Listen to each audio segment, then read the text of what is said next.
साधु कम तो बनेंगे भाई, तुम पैदा एक एक दो दो करो, वो बाप बे दे दोगे कि फिर तारा ही पल्ला की रहेगा है, ईब तो एक एक रह गया। मेरी बात समझो जी महाराज जी। भाई, वो समय था। आज चाहे 50 साल पहले जाओ, 5 5 7 7 होया कर दे जी भाई, एक बाबा दे दिया ठीक है यार, धर्म के लिए छोड़ दिया, ईब एक हो है बाबा छोड़ दिया, अगले क्या करेंगे भाई, वंश खत्म हो गया। तो भाई एक आधा बाबा के नाम का कर लिया करो, सब तक हूँ। संप्रदाय में जैसे चलम आदि साधु पीते हैं, ध्यान की किसी उसमें इनका कुछ सहयोग रहा है या बस वैसे? देखो कुछ का मानना है, पर गोरखनाथ जी ने नशे का खंडन कराया है, और किसी भी शास्त्र में ऐसा उल्लेख नहीं मिलता कि भगवान शिव ने या गोरखनाथ जी ने नशा कराया। और भाई जो संत हमारे पीते होंगे वो अपने लिए पीते हैं।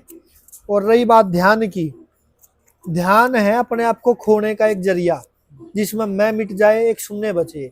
और सुल्फे से गांजे से ध्यान कहीं ना कहीं टकराता है, टकराव ध्यान नहीं है, ध्यान है खोना, अपने आप में खो जाना।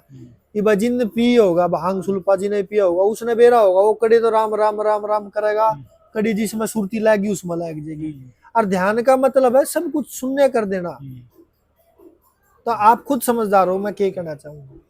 कुछ साधुओं का मानना है जी, मतलब जो सुल्फा है गांजा है वो तो मतलब एक साधुओं की परंपरा है। नहीं, कहाँ से लिखी है भाई, कोई कहीं लिखी हो तो मेरे को बताओ ना आप। लेकिन मैं ये नहीं कहता भाई मत पियो, तो जिन्हें पीना हो तो पीवेगा, मेरे नाटक को नहीं मानना। लेकिन जो सत्य है भाई, गोरखनाथ जी ने इसका खंडन कराया है। किसी भी वेद शास्त्र में भांग एक औषधि होया कर दी, मस्तिष्क जो अपने मस्तिष्क तनाव जिसको टेंशन बोला है, टेंशन को दूर करने के लिए आज भी लोग इसका इस्तेमाल करते हैं। आप भांग को शुद्ध करके उसमें सुगंधा मिला के आप रोज सेवन करोगे, आधा चम्मच, नशा भी नहीं होगा लेकिन मानसिक तनाव ठीक हो जाएगा। वो औषधि है, हमने उसको नशे के लिए जोड़ दिया। मेरी बात समझ रहे हो। अब मोबाइल है आपके पास, मोबाइल का फायदा भी उठा सकते हो, दुरुपयोग भी कर सकते हो, आपके हाथ में है। अब आप ये जो प्रचार कर रहे हो नाथ संप्रदाय का, तो ये अच्छा कार्य कर रहे हो। ये भी आड़ है भाई, कोई नाचनी गान नहीं होती, हम उसकी बना बना के घेरो इसमें, तो दुरुपयोग हो गया। मेरी बात का मतलब समझ रहे हो। तो अपने हाथ में है उसका उपयोग और सदुपयोग और दुरुपयोग। तो गुरु जी नाथ संप्रदाय में जैसे प्राणायाम है, प्राणायाम के माध्यम से जो नाथ योगी है अपनी आयु को लंबी कर लेते थे, इसमें कितनी सच्चाई है? ये पूरी बात सत्य है। सुंदरनाथ जी के बारे में आपने सुना ही होगा, सिद्ध सुंदरनाथ जी महाराज जी जो आकाश में चले गए थे, वो इस क्रिया के इतने बड़े महान योगी हुए ना, वो तकरीबन बद्रीनाथ इन विषयों पर रहे हैं। तो वो जो व्यक्ति अपने प्राण को रोक के अपने शरीर को शून्य करके आकाश मार्ग में जा सकता है, ये नाथ संप्रदाय को सिद्ध मार्ग भी कहा गया है। और आज आपने एक नाम सुना होगा कोल तंत्र, जी महाराज सुना है, जो कि बुद्धिज्म टाइप है थोड़ा। वो कोल तंत्र मत्स्येंद्र नाथ जी द्वारा चलाया गया है। आज वो चाहे अलग सिद्ध कितने बनते हो, लेकिन गोरखनाथ, और बताता हूँ आपने बौद्ध धर्म के ऊपर बोल दूं थोड़ी सी बात। बौद्ध धर्म का एक सबसे बड़ा तांत्रिक होया मिलारेप्पा। कौन होया? मिलारेप्पा, जो कि एकमात्र जिंदा इंसान माना जाता है जो कैलाश पर्वत पर गया था बुद्धिज्म में। उसके गुरु के गुरु के गुरु के गुरु कौन सी पांचवी पीढ़ी? तायालेप्पा। नेपाल में काठमांडू में मर्ग स्थली गोरखनाथ जी का स्थान है। उससे आगे जाओगे पशुपति है, ठीक है। पशुपति और उससे पहले मर्ग स्थली से पहले एक नदी आती है, नदी से थोड़ा राइट लेओगे वहां पे उसकी समाधि है। काल्पनिक बात हो, जाकर देखो वहां पे उसकी समाधि है भाई। और वो किसका शिष्य था पता है आपको? गोरखनाथ जी का। वो अरकानों में कुंडल।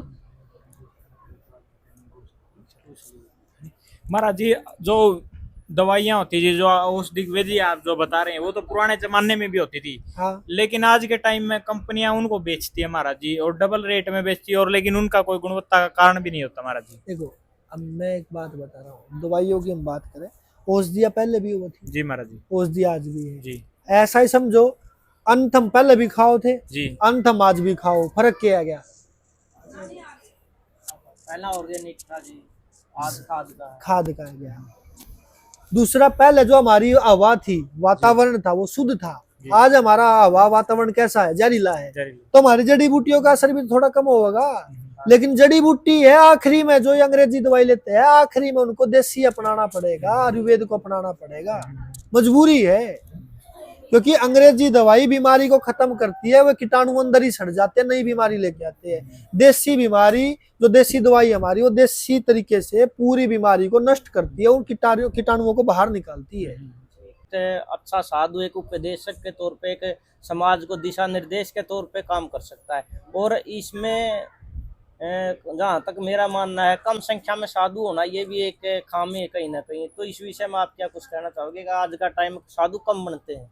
साधु कम तो बढ़ेंगे भाई, तुम पैदा एक एक दो दो करो, वो बाप बे दे दोगे कि फिर तारा ही पल्ला की रहेगा है। ईब तो एक एक रह गया, मेरी बात समझो जी महाराज जी। भाई। वो समय था, आज चाहे 50 साल पहले जाओ, 5-5, 7-7 होया कर दे जी। भाई। एक बाबा दे दिया ठीक है यार, धर्म के लिए छोड़ दिया, ईब एक हो है बाबा छोड़ दिया, अगले क्या करेंगे भाई, वंश खत्म हो गया। तो भाई एक आधा बाबा के नाम का कर लिया करो, सब तक हूँ, आगे थारा धर्म बच जाएगा, थम बच जाओगे ना, सारे ना मेंटली डिस्टर्ब हो जाओगे। और आने वाले समय में थारे गुद्दिया पर चिप लाग जाएगी, चिप तक हम काबू करे जाओगे, गुलाम बन जाओगे। इब भी गुलाम हो, एजुकेशन सिस्टम के सबसे बड़े गुलाम है आज का युवा। तो मेकोले की जो शिक्षा पद्धति है, कहीं ना कहीं उसने अपने देश की शिक्षा पद्धति को खत्म किया है।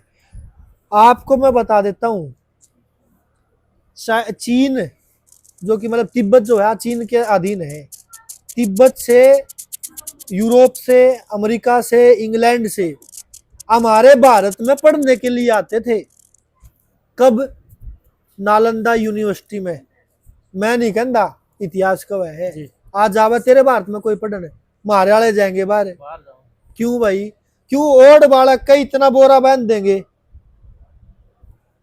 वो भाई बून बैग न ठाओगा, वो हो जाएगा। और आज आप अमेरिका में जाके पढ़ाई देखो, कुछ भी लेकर जाने की जरूरत नहीं, सब वाड़े है, 2 घंटे का स्कूल है, पढ़ाई तो भाई 2 घंटे की भी बतेरी, अगर कोई नियत से करेगा तो। वो आधा तो किताबा के बोझ में मर गया बालक। तो अंत में कोई समाज कल्याण के लिए आपकी तरफ से कोई युवाओं को कोई अच्छा उपदेश देना चाहिए महाराज जी? भाई सुबह जल्दी उठो, 10 मिनट ध्यान करो, कोई भी मंत्र का जाप करो, नाम करो, ठीक है, उससे आपका दिमाग सही रहेगा। शाम को सोने से पहले हनुमान चालीसा का पाठ करो, और किसी संत की, जो भाई नशे पत्ते से दूर हो, जो आपको अच्छे मार्ग पर लेके जाए, उसकी शरण में जाओ, नशा पता छोड़ो। और एजुकेशन के साथ साथ अपने धर्म का ज्ञान आपको होना चाहिए, और भविष्य में कैसे जीना ये आपको आना चाहिए।